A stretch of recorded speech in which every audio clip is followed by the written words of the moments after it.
I still hear the sound of the skulls rolling towards me at night, the sound of bones scraping against the earth, slow at first, then faster, faster, until it felt like my heart was going to burst. But I didn't hear it until after I had disobeyed. It all started when a stranger came to our village.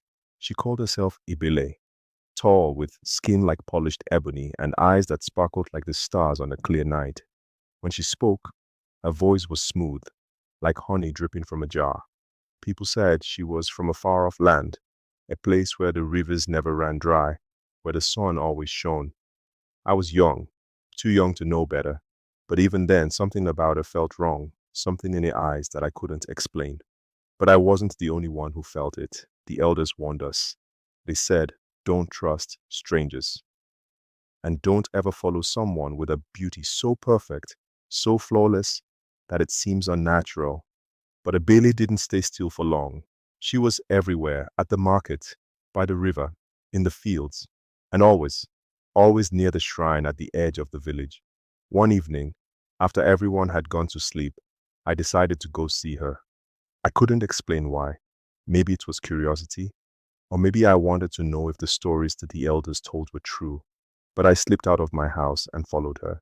She had been by the shrine again that night, standing in the moonlight like a spirit, her white dress flowing in the breeze. Ibele? I called out, my voice low, unsure if I was making a mistake. She turned, her face radiant in the moonlight, eyes twinkling like the stars above. Come, child, come closer. I should have listened to the warning in my gut, but I didn't. I walked closer, feeling an icy chill in the air. When I reached her, I saw something that made my blood freeze.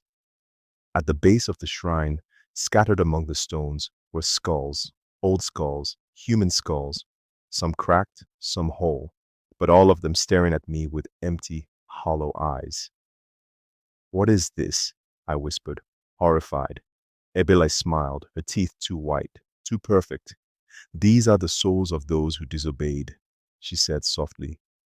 They came close to the beauty and power of the spirits and thought they could control it, but they didn't understand the price. I took a step back, heart racing. I wanted to run. I should have run. But something about her held me there. She reached out, placing a cold hand on my shoulder. You don't need to fear, child, she said. You are beautiful, you understand. You see what others do not. I shook my head. What are you talking about? Her smile widened, and then it changed.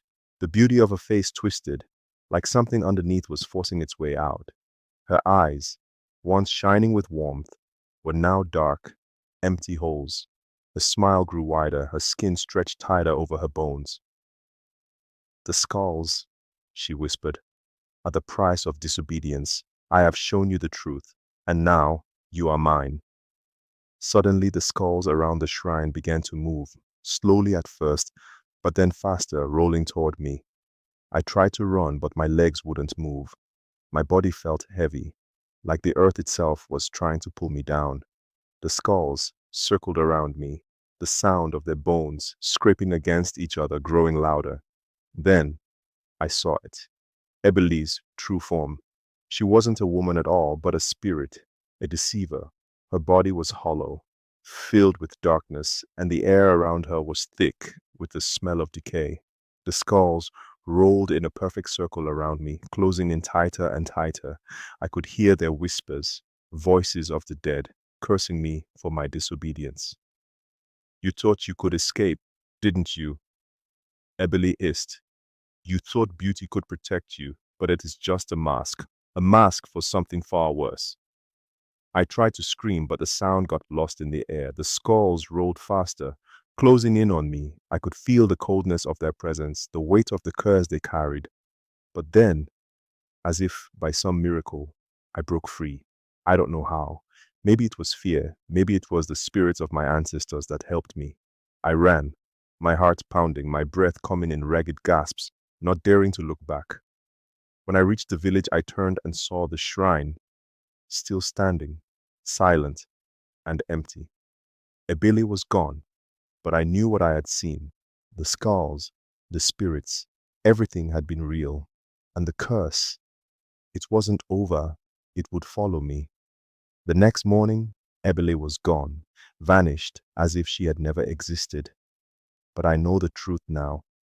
She had come to punish those who dared to get too close, to look too deeply. The skulls were real, and they were always watching, always waiting for the next person to disobey. I haven't spoken of this to anyone.